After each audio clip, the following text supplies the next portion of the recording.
Жер бетіндегі ең ақ көңіл халық қазақ, ең жүрегі таза халық қазақ. Жер бетіндегі кеңірдегінен өтіп кетсе қолын тығып жіберіп, жоқ жітікке жұлып беретін қазақ. Өзі аш қалса да басқаға асын берген қазақ. Өзі қиналып, қырылып жатса да келген қалың келімсекті бауырына басып, соларды еркелетіп, тіпті тайраңдатып ұстап отырған қазақ. Осы кең жомарт мінезіңнен арылмаяқ та қой, айрылмаяқ та қой, Құдайға жағасың. Бірақ соңғы кезде бұзылды, халықты адастырушылар көбейді, аздырушылар көбейді. Анаған сеніп жаратушыға жағам деп, мынаған сеніп жаратушыға жағам деп кеткен қазақтың санында қисап жоқ. Бірақ барлығына бір нәрсе ақиқат өлшем.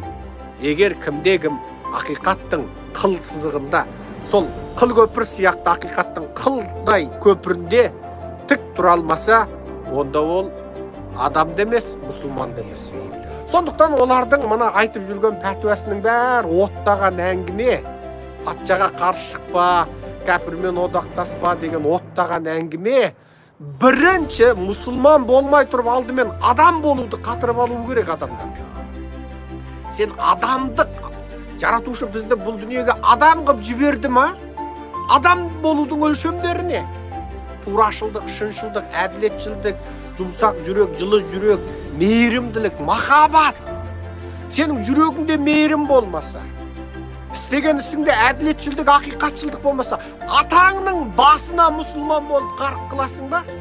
Істегенің ұрдық болса, айтқаның өтірік болса, зұлымдықты көріп тұрып, зұлымдықты айтпасаң, қарсы тұра алмасаң, халықты сол зұлымдыққа көндесең, мүмкіндігінше ақиқатшылдықты, шыншылдықты айта алмасаң, сен бірінші адам болуды қатыра алмай тұрып, атаңның басына мұсылман боласың ба? Сондықтан қазақтар барлық нәрсенің мына бәленбай қабат бетіндегі тозағын ашып тастап, беттеріндегі бәленбай қабат бүркеншікті алып, жыртып тастап, ішін қарауды үйреніңдер. Маған осы мінезді әкем үйреткен. Мен қазақтар адаспасын деймін. Қазақтар адаспасын деймін. Шынайы болайық, ақиқатшыл болайық, турашыл болайық, шындық үшін, ақиқат үшін жүрегімізді жұлып беретіндей, ақиқат мейлі ашты болсын, айтуға жұрт қабылдамасын. 10.000 қазақ тұрғанда 9.999, әй Серікжан, сенің мына сөзің үшін сені жек көрем десе де айтып тастайтын мінез керек әр қазаққа. Біз қазақ шын мәнінде сондай мінезіміз бар халық едік. Шынайы, шыншыл, турашыл халық едік. Мынау ұзақ жылдық бодандықтан біз ақиқатымызды, шыншылдығымызды жоғалтып алдық. Лайк басқаннан неге аясыздар? Саусақтарыңыз 10 тонна болса да бісміллә деп көтеріп, лайк басып бермейсіздер ме? Комментарий жаз. Енді мен сол жаңа Саудияның діни фанаттарын айтам, сендер патшаға қарсы шықпайтындар. Біреулер айтады, біздер дейді, патшаға қарсы шығуымыз керек, үйтуіміз керек, бүйтуіміз керек деп. Жоқ, олай емес. Егер де пайғамбар саллаллаху алейхи вассаламның патшаға бағыну жайлы хадистерін қарайтын болсаңыз, 100-ден көп хадистерін табасыз. Патша әділ, біздің елбасымыз Нұрсұлтан Әбішұлы Назарбаев секілді әділ патшалар емес, ақыларын жейтін, ақыларын бермейтін патшалар болса да, оларға бағынуға бұйырған. Пайғамбар саллаллаху алейхи вассалам имам Бухари риуаят еткен хадисте былай деп айтады: меннен кейін сендердің бастарыңа өздерінің ақыларын толықтай талап ететін, сендердің ақыларыңды бермейтін патшалар келеді дейді. Сонда сахабалар таң қалды да, өздерінің ақыларын талап етсе, біздің ақымызды біз алуымыз керек болған нәрсені бермесе, онда не істеуіміз керек ол патшаларға деп еді. Өздеріңнің мойнындағы міндеттеріңді толықтай атқарыңдар деді. Ал өздеріңнің ақыларыңды Құдайдан сұраңдар деді. Біріншіден жігіттер, пайғамбарымыз саллаллаху алейхи вассаламда әдемі хадис бар. Сіздерге бір мейіз басты, қап-қара негр адам иман болса да соған үйсіңдер деген сөз бар. Салаф солихтарымыздан қалған керемет әйбат мінез бар. Юсуф Хаджаж деген залым кісі болған. Бір адамды Аллах түрмеге жаба қояды, бір адамды Аллах сол жерде бірден жазасын бере қояды, өзі тағы арақ ішетін болған. Сол Ирақ жерінің өкілі болып тұрды. Тарихты өздеріңіз көріңіздер. Юсуф Хаджаж бір күні мешітке арақ ішіп келеді, сөйтіп намаз оқып береді. Намазды, таң намазын 3 ракат қылып оқып береді. Сөйтіп артына қарайды, не болды дейді. Мен бұны 4 ракаттағы оқимын қазір дейді. Қазір біздің мысалы мынандай мінезімізбен аузу билля деп тұрып кететін едік, жартысымыз или көпшілігіміз да. Сәләфтар не істеді сол кездегі? Тұрады да, сіз не дейсіз, біз соны істейміз дейді. Сол жерде мүмкін намаз дұрыс емес шығар. Бірлік деген нәрсе бар да. Егер сол нәрсе жойылса, көптеген нәрсе қалып кетеді. білім үйрену, көптеген исламның амалдарының көпшілігі қалып кетеді. Арада бірлік кетеді, ұшады нәрсе. Бұл дүниеде Хақ Тағала тағайындаған сұлтанды құрметтеген пендені Алла Тағала қиямет күні құрметтейді. Ал Алла Тағала тағайындаған сұлтанды құрметтемеген пендені Хақ Тағала да қиямет күні құрметтемейді деді. Әрбір сіздерге басшылыққа сайланған адамдарға атия бұйрықпен айтты. Бойынсыныңыздар деп пайғамбар саллаллаху алейхи вассалам, бұл бұйрығы бойынсын, бітті. Ол қай жақтан келді, оның несіне қарамаңдар. Сендерге басшы болып біреу тағайындалып келді ме орталарына, сіздерге уәжіп болды, міндет болды деді Расул саллаллаху алейхи вассалам, оған не істеңіздер? Бойынсыныңдар деді. Болған болады. Оман атаал амир, кімдегім басшыларға менен кейінгі үмбетімнің басшыларына итағат етсе, фақад атаани, ол маған итағат еткен болады. Оман асал амира фақад асани, ал енді кімдегім менен кейінгі үмбеттерімнің ішіндегі басшыларға итағат етпесе, яғни билік басшыларына, дін ғұламаларына итағат етпесе, олар маған қарсы болған болады деп, бұл хадисті имам Бұхари, Муслимдерде келген. Менің құрметті жамағат. Кімде-кім араларындағы басшыға итағат етсе, бағынса, онда ол маған итағат еткені, маған бағынғаны. Ал кімде-кім араларындағы басшыға қарсы келсе, онда ол маған қарсы келгені деп айтты дейді. Енді мен сол жаңа Саудияның діни фанаттарын айтам, сендер патшаға қарсы шықпайтындар. Сол заманда Осман Түркінің патшасына неге қарсы шықтыңдар? Олар дінімізге тиісті. Дініңе тиіскен жоқ қой. Өзіңнен рұқсат берді ғой. Өзіңнен шыққан әмірлерге басқартып қойды ғой. Өздері тек салығын алып отырды ғой. Ал патшаға қарсы шықпа. Міне, әңгіме қайда жатыр? Ал кәпірмен одақтаспа. Кәпірмен одақтасып қару алды ғой. Бүлік шығарма дейді. Бүлік шығармаса, бүлікті өздері бастады ғой. Бейбіт халық жасап жатты. Ешқандай әділетсіздік болған жоқ, зұлымдық болған жоқ.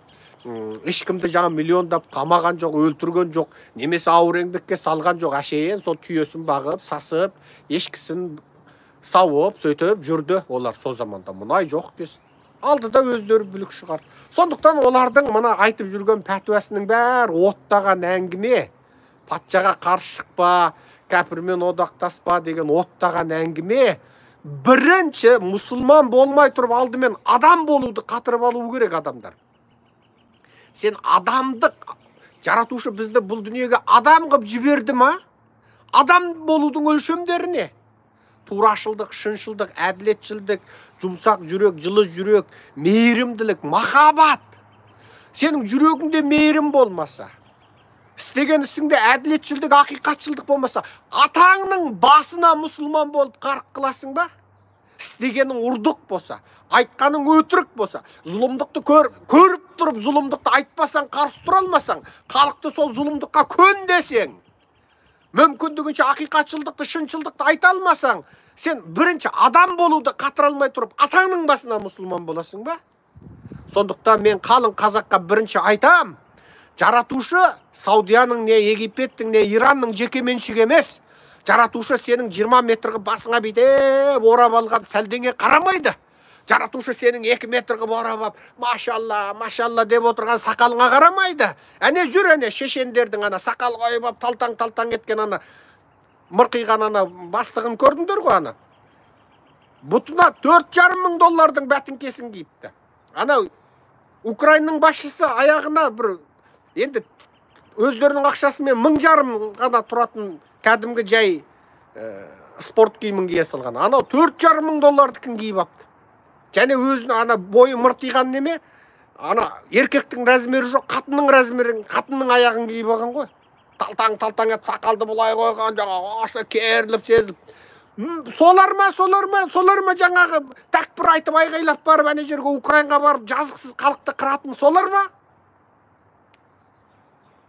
Солар ма мынау жаңағы өзінің халқын қынадай қырып отыр. Айналдырып келгенде өздері сол шешен халқының сатқындар олар. Өзінің халқын сатты, ұлтын сатты. Сол Елитиннің кезінде шешен жегіп тұрды. Тіпті Елитиннің кезінде сол шешеннің басшылары Елитин анандай төрде отырып, аналар сен мынандай жанға отыр дегенде, біз сенімен тепе-тең отырамыз, сен қарсымда отырасың деді. Ал сол шешендер сол тәуелсіздік алуға мынандай қалған кезде, мына қазіргі отырған Сұмырайдың әкесі сатылды. Әкесі сатылып, ол бұның әкесін де орыс өлтірді, Путин өлтірді. Сол шешендерді, Грозныйды тасталған қалды. Қаншама сол кездегі видеоларды біз көрдік, телевизордан көрдік. Екінші шешен соғыс туралы. О кезде сіздерде интернет жоқ. Енді іздесеңіздер шығады. BBC-дің ескі материалдарында бар. Қарапайым әйелдерді, балалардың көзін жатып тастады. Орыстар деген аузынан боғауызды бұрқыратып тұр. Айтпаймын енді орыстың боғауыз. Өздеріңіз ойлабаңыздар. Бә деп тұр. Бүйтіп атып тастады. Сол орыстардың жақтаушысы болып отыр мына Сұмырай. Өткенде бірге отырып, тақ бір айтып, Ресейдің бір ана Ресейдің заправкасында, мұнай бекетінде отырып өтірік, жайнамазда өтіріп, далада бейнен мешіт таба алмай қалғанда заправкада отырып оқыпты.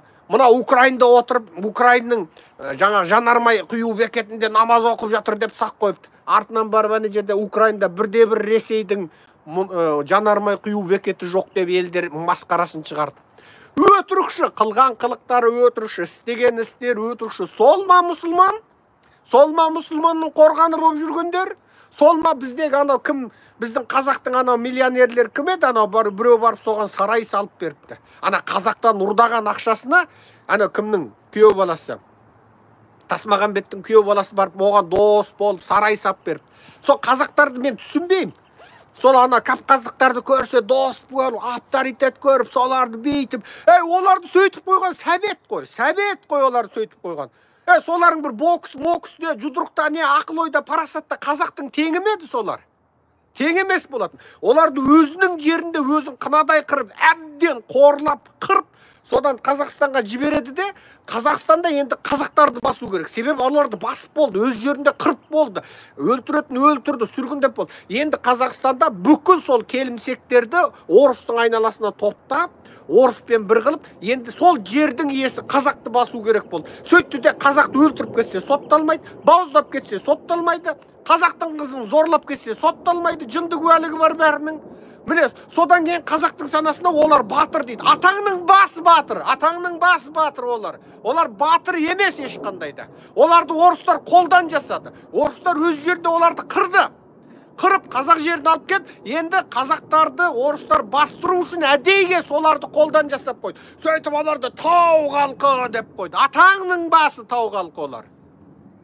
Сондықтан қазақтар барлық нәрсенің мына бәленбай қабат бетіндегі тозағын ашып тастап, беттеріндегі бәленбай қабат бүркеншікті алып, жыртып тастап, шын қарауды үйреніңдер. Маған осы мінезді әкем үйреткен. Сол кезде біз Қытайдың газетін оқып отырамыз. Шыңжаң газетін, Іле газет, Алтай газет, Тарбағатай газет, бәрі келеді. Бәрін оқып отырамыз. Әкем оқып отырады да қарқылдап күліп кетеді дейді. Әке не болды дейміз. Бүкіл баласы қасында отырамыз ғой.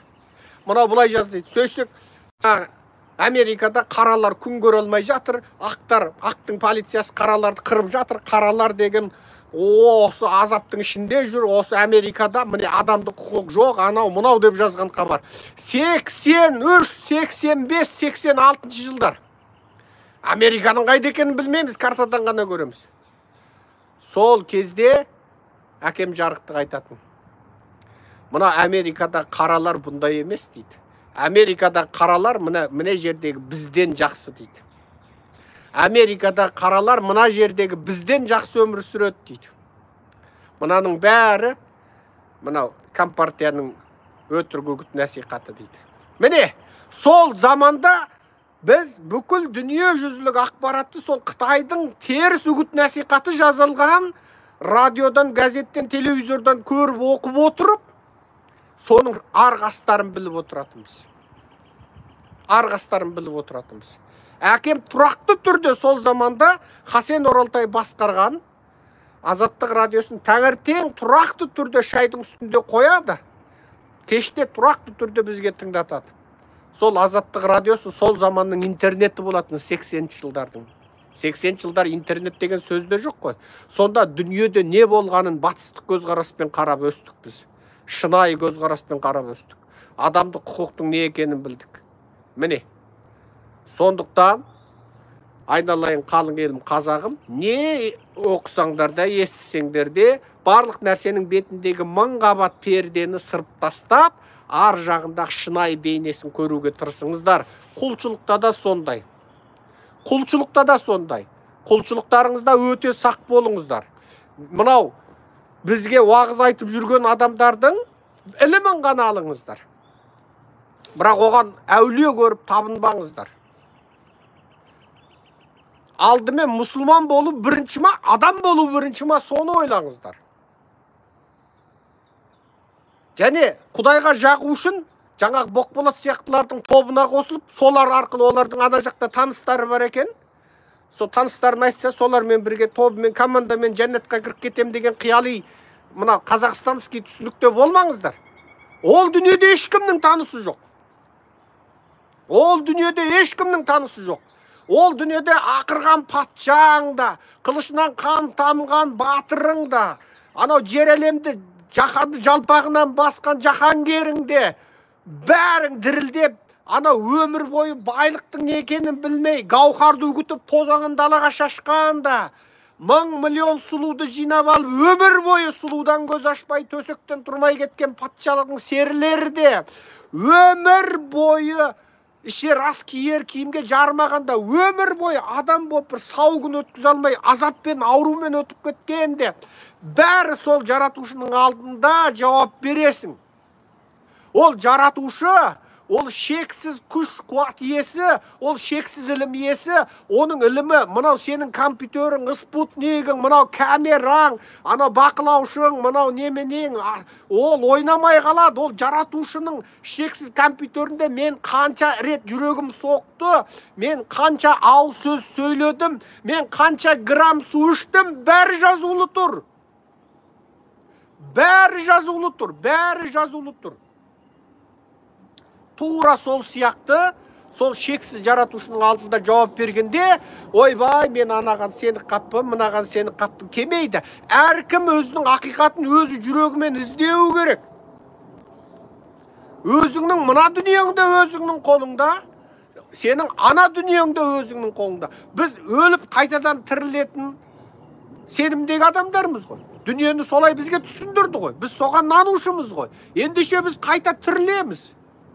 Себебі міне қара табиғат, міне мыналар міне гүл ашқан, міне мына жақта да көктеп тұр, күзде өлді, міне қалың ағаш әлі жапырақ жая алмай тұр, міне апрельдің қаншасы болса да. Өліп қалды ма? Қар басты, күз келді, енді көктем келді, қайтадан бүрлеп, көктеп, міне сөйтіп келе жатыр. Тура сол сияқты бұл табиғат жылына бір рет өліп бір тірілсе, онда бізде де сол бір өліп бір тірілеміз. Ал ендігі тірілгеннен кейін өмірді қасиетті кітаптар оны бөлек айтады. Бірақ бәрінің мөлшермен ұқсас. Сұрақ болатындығы ұқсас. Қалай сұралатынымыз ұқсас. Ендеше қалың елім, қазағым, мынау діни бүгін мысалы Саудияның мына әділетсіздігі туралы айта отырып, мен қазақтарға айтам, мұсылман болмай тұрып алдымен адам болуды үйренейік. Адам болу, мұсылман болудан әлде қайда жоғары. Адамдығы жоқ мұсылман, әділеті жоқ мұсылман, жүрегінде шыншылдығы жоқ мұсылман, ақиқаты жоқ мұсылман, турашылдығы жоқ мұсылман, оның мұсылмандығы нолға есеп. Жақсы, қалың елім, қазағым, қалған ақпаратты егер шаршамасам, аударармын. 13:50 болып қапты. Бізде қазір 10 апрель түскі сағат 1:50. Жақсы, аман сау болыңыздар, қалың елім. Баршадарыңызға мынау қасиетті Рамазан айында жасаған дұға тілектеріңіз қабыл болсын деп дұға етеміз. Ел аман болсын, қалың елім, қазағым. Жер бетіндегі ең ақ көңіл халық қазақ, ең жүрегі таза халық қазақ. Жер бетіндегі кеңірдегінен өтіп кетсе қолын тығып жіберіп, жоқ жітікке жұлып беретін қазақ. Өзі аш қалса да басқаға асын берген қазақ. Өзі қиналып, қырылып жатса да келген қалың келімсекті бауырына басып, соларды еркелетіп, тіпті тайраңдатып ұстап отырған қазақ. Осы кең жомарт мінезіңнен арылмай-ақ та қой, айрылмай-ақ та қой, Құдайға жағасың. Бірақ соңғы кезде бұзылды, халықты адастырушылар көбейді, аздырушылар көбейді. Анаған сеніп жаратушыға жағам деп, мынаған сеніп жаратушыға жағам деп кеткен қазақтың санында қисап жоқ. Бірақ барлығына бір нәрсе ақиқат өлшем. Егер кім ақиқаттың қыл сызығында, сол қыл көпір сияқты ақиқаттың қылдай көпірінде тік тұра алмаса, онда ол адам демес, мұсылман демес. Аман болайық. Қыл көпір дейтін көпір бар ол дүниеде дейді. Аталарымыз айтатын. Сол қыл көпір біздің ақиқаттың көпірі. Мына дүниеде сен ақиқаттың қыл көпірінде жүре алмадың ба? Ақиқаттың қыл көпірінде тұра алмадың ба? Ол дүниеде қыл көпірден өтемін деп ойламай-ақ қой. Айтпақшы, менің тоңқаңдау деген сөзім бүкіл намазды теріске шығару емес. Бүкіл намазды теріске шығару емес. Ол намазды көрсету үшін оқитындарға арналған. Намазды басқаларға көрсету үшін, басқаларға өзін дәлелдегісі келетіндер үшін оқитын адамдарға аратылған. Ал ешкім көрсе де, көрмесе де шынайы Құдайдың бірлігіне, барлығына сеніп, иман келтіріп оқитындарға емес. Ол туралы Аср сүресінде де айтады. Уәл аср. Сода айтылады. Оны оқысаңыздар, тәпсірін білсеңіздер, өздеріңіз тәпсірлеп аларсыздар. Уәл аср иннал инсана лафи хусур деп бастайтын сүре бар ғой. Жаңылмасам Аср сүре. Иллаллазина аману ва амилус салихати ва тавассау бил хаққи ва тавассау бис сабр. Солдай деп келеді. Міне, соны соларға айтам. Олардың намазы намаз емес, олардың намазы тоңқаңдау. Сондықтан мен неменеге жан таласып осы жерде қалың жұртыма, қазағыма айтып отырмын. Мен қазақтар адаспасын деймін. Қазақтар адаспасын деймін. Шынайы болайық, ақиқатшыл болайық, турашыл болайық. Шындық үшін, ақиқат үшін жүрегімізді жұлып беретіндей, ақиқат мейлі ашты болсын, айтуға жұрт қабылдамасын. 10.000 қазақ тұрғанда 9.999, әй Серікжан, сенің мына сөзің үшін сені жек көрем десе де айтып тастайтын мінез керек әр қазаққа. Біз қазақ шын мәнінде сондай мінезіміз бар халық едік. Шынайы, шыншыл, турашыл халық едік. Мынау ұзақ жылдық бодандықтан біз ақиқатымызды, шыншылдығымызды жоғалтып алдық. Біздің жоғалтып алған мінезіміз осы ақиқатшылдық пен шыншылдық. Егер біз ақиқатшылдықты, шыншылдықты, турашылдықты, өршілдікті осы өлсең өле қал, бір жерің үзілсе үзіліп кетсін, мен шынын айтамын деген осы турашылдықты айтып, біз қазақ қайта тапсақ, онда дінімізді де табамыз, ақиқатымызды да табамыз, мемлекетімізді де табамыз, мына байлықты да өз қолымызға аламыз, мына бүкіл ұры-қары қарақшылардың да көзін құртамыз. Біз сол ақиқаттан айырылып қалғандықтан Құдайдан айырылып қалдық. Жүрегімізде шыншылдықтың болмағандығынан Құдай бізді ұмытты. Біз қалай шыншылдықты, ақиқатшылды ұмыттық? Біз қалай шыншылдықтан, ақиқатшылдықтан алыстадық? Құдайдан солай алыстадық. Ендеше Құдайға жақындайық. Аман болайық, сау болайық. Құрметпен Серікжан Біләшұлы. Күн шығыпты ғой. Жақсы. Баршадарыңызға. Сіздерге қайырлы түн, бізге қайырлы күн болсын. Маған дұға қылуды ұмытпаңыздар. Мына сіздердің дұғаларыңызбен кеше лекция сөйлеуге шамам жоқ. Ішім бүрісіп жатып қалған бүйтіп. Бүгін тура оқыранып жаңа кісінеп Қабанбайдың қубасы атана Қабанбайға елін әтеке жырық шапқанда Қабанбай бабамыз аузына тамызған суды іше алмай жатыпты. Қубасы ат жұлып әкеп берген шөпті жей алмай жатыпты дейді. Сонда Қабанбай бабама күш кеп Құдайдан жалбарынып сұрап, Қабанбай бабам атып тұрғанда ана ту дүрілдеп дауыс шығарды дейді Қабанбайдың туы. Сонда ана ерні қыбырлай алмай жатқан Қубасат оқыранып атып тұрды дейді ғой. Сол Қубасат құсап оқыранып атып тұрдым ғой бүгін, міне сол кешегі дұғаларыңыздың арқасында. Дұға тілеңіздер, Құдай күш қуат берсін. Мына диета ұстап жіптіктей жігіт боламын деп, қайтадан бозбала күндегі жаңағы әшейін, жаңағы сол мықты қуатты қалпыма қайтамын деп диета ұстап қарынды кішірейтемін деп, жаңағы аз жеп, аз ішіптім ба, содан шегім ба. Оған мынау Вашингтоныңда қызық екен, менің бір қарағатын дейтін бір жеңгем бар еді, осы бір күнде 40 рет құбылады ас. Бірде көл, бірде шөл боп, жаңағы күл болғанда енді разығып жібереді, шөл болғанда қуырып жібереді. Сол Вашингтоныңда сол менің қарағатын жеңгемнің мінезіндей тура бірдемде көктем футболка киіп, әшейін шорты киіп шыға келеміз далада. Аяқ астынан суығанда қыс болып кетеді, қалың киінеміз. сөйтіп жүріп суықтан тигізіп алдық па білмеймін әйтеуір. Сол дұғаларыңызды тілеңіздер, маған дұға тілеңіздер. Мен аман болсам халқыма сол айтатынымды, ойымды жеткіземін. Ұлттық арнадан, біздің анау дүмше молдалардан, нұр молдалардан, биліктің үгітші, насихатшы, басыбайлы құлдарынан естімеген ақиқатты бізден ести аласыздар. Жақсы, аман сау болайық. Құрметпен Серхан Біләшұлы, Америка Құрама Штаттарының астанасы Вашингтон шаһарынан 10 апрель 2022 жыл түскі сағат 13:57. Аман болыңыздар.